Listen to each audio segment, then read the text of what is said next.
What's going on, ladies and gentlemen? My name is Michael and welcome to Fudge Muppet. Today I'm here with a brand new discussion video all about some desires I've heard from fans for the next main Fallout game. We're calling it Fallout 5, but it could be an Obsidian designed side game like Fallout New Orleans or anything like that. Just a proper new single player Fallout game that we all want to have. Now when I say 4 things you want, I'm simply talking about comments I've read from other Fallout fans who want a new Fallout game to be just as amazing as we do. Many of these desires sound pretty cool at first, and we've considered them deeply because of that, but after plenty of thought and debate amongst each other here at Fudge Muppet, we've decided we'd prefer them not being implemented into the next Fallout game. It goes without saying that this video will be quite subjective. You could agree with us on nothing, maybe on everything, or potentially just some of it. We'd love to hear what you think in the comments section below, especially if you can see how some of these ideas might work really well, perhaps in a unique way that no one has really thought of yet, and let us know if you want a part 2. Now let's hop straight in with desire number 1, introducing Karma, a system implemented in previous Fallout games to let you know if you truly were bad to the bone.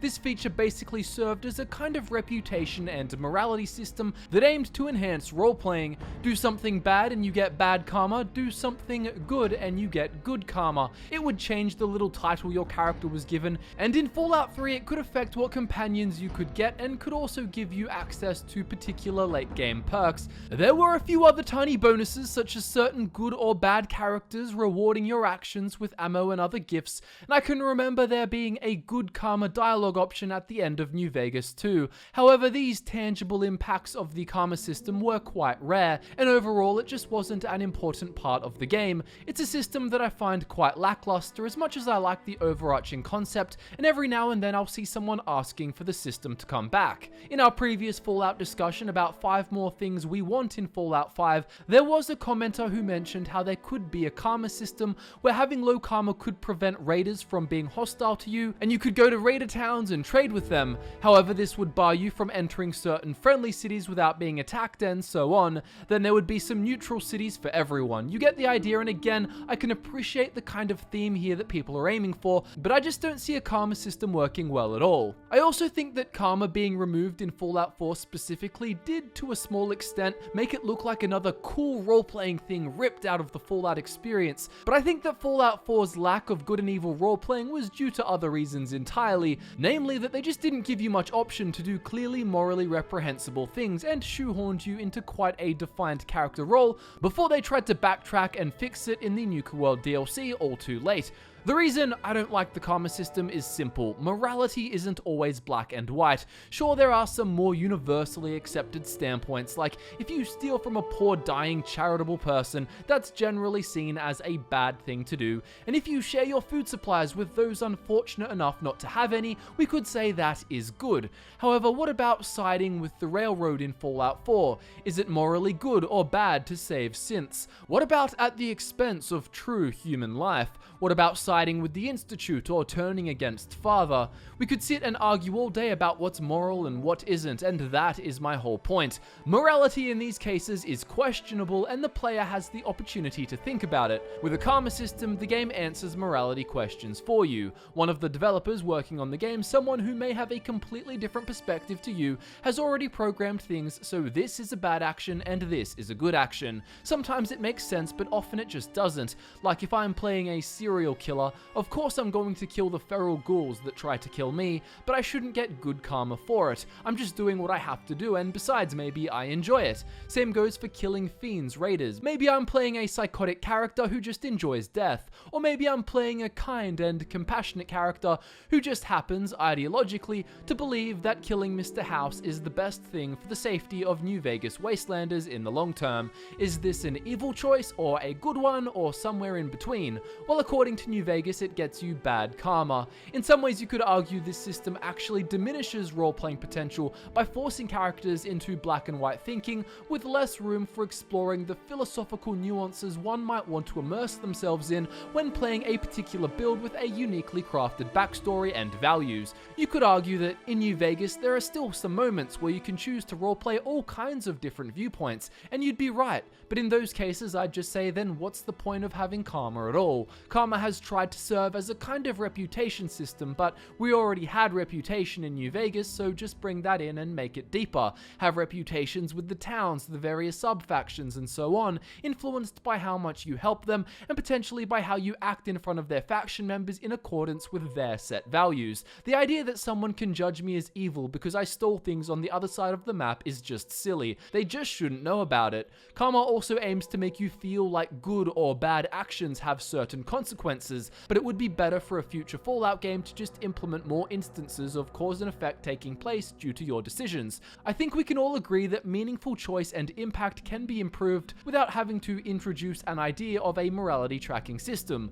Karma also aims to help strengthen player identity, but again, we don't need it to achieve this. Player identity is largely built through the choices you make, the role-playing reasons for why you make them, and the related dialogue options. In Skyrim, I didn't need a karma system to create a strong sense of identity for my character. In Fallout 3, did you feel evil for blowing up Megaton because you knew it was wicked, or because the karma system told you it was? In Oblivion, did you feel like an immoral assassin because you were the leader of the Dark Brotherhood and had killed handfuls of people, or because you opened up your stat menu and checked your infamy score? If you're like me, it's because of what you did, not what some little text on the screen said. And finally, the karma system added a tiny amount of little bonuses like perks and dialogue options and so on. Now, I do like this kind of stuff, but again, without needing the karma system, you can just add in more dialogue options for characters wanting to be immoral, and also cool perks to further define roleplaying. If we had a perk list return instead of the perk chart, you could have a special perk called Serial Sinner that increases stealth and pickpocket chance by 20%, makes chems and alcohol 25% more effective, and increases damage by 15% against targets you've turned from friendly to hostile. This is a very specific role-playing perk that would be fun for a so-called evil character, and if you want to choose it to enhance your playthrough and your identity, you can. In a nutshell, I think the karma system just doesn't need to come back, because you can get the same benefits that the concept is meant to bestow by improving other aspects of the game, and it forces the game into that more binary good and evil mode, instead of letting players decide for themselves what kind of moral code they wish to abide by in their playthrough.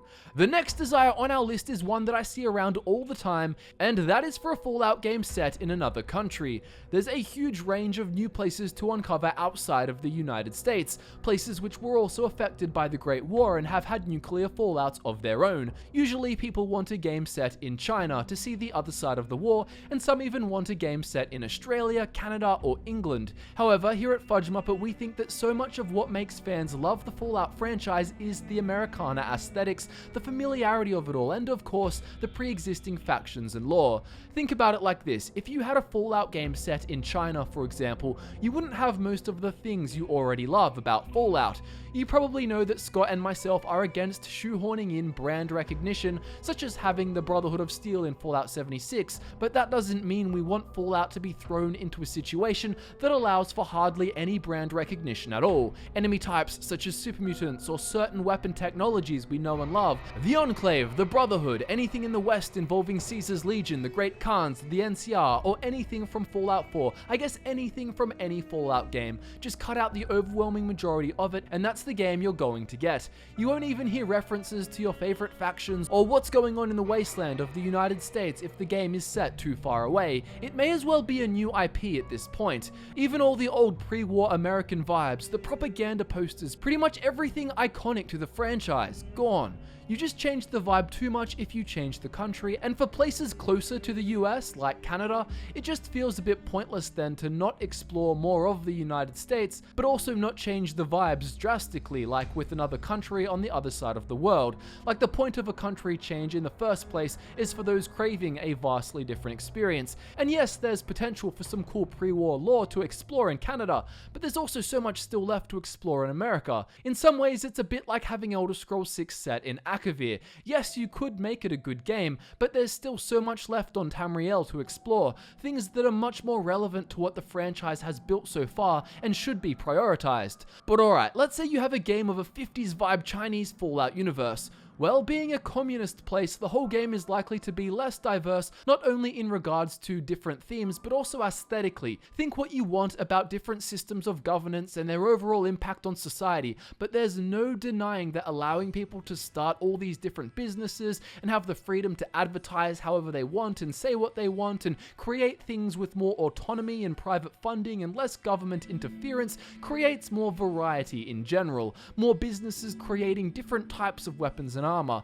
different foods and beverages and fashion all competing against each other. You get the idea. Things are less uniform. In the 50s specifically, China went through a shift in ownership where the means of production were transferred from private to public entities. The economy was controlled by the state in a way that was comparable to the economy of the Soviet Union, and as a result, I can't help but see a Fallout game set there, having a world that would likely feel kind of bleak and authoritarian, and again, it may be quite interesting on its own, but it may as well just be a new game series. Also, it would feel a bit silly for all the NPCs in a non-English speaking country to be speaking English. Another thing I'll say is that while there could be some really creepy, corrupt dystopian vibes to get immersed in, I feel like you can already do that in many ways using the United States government in the Fallout universe and the various corrupt decisions they made involving different corporations and dodgy experiments with Vault Tech and so on. In a nutshell, we just really want the next Fallout game to be set in the United States.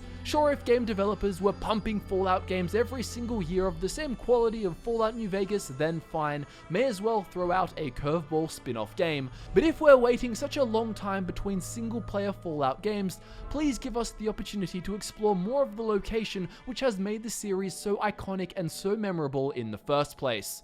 The third desire on this list is more creatures based on myths and real-world folklore and other wacky enemies in general. To me, I would call the desire the addition of more contrived creatures and enemy types that don't fit into the world well and don't make a ton of sense. Take a look at Fallout 76 and the various new creatures they implemented in the game. Some designs look quite cool, some are truly grotesque and very intimidating to fight. For that I can give some credit, but the problem is that you can achieve all of these things and make new unforgettable creatures for a Fallout game without cheapening the world and making everything a ridiculously convenient reference to real-world conspiracy or mythology. There are good creatures that do fit into the lore without too much mental gymnastics. The Mega Sloth and the Honey Beast, for example, perfectly show how you can innovate brand new creatures that are quite interesting and unique without having to fall back on folklore references. So many of the creatures, however, do fall back on this, and as a result it feels a bit silly that they all belong in the game universe,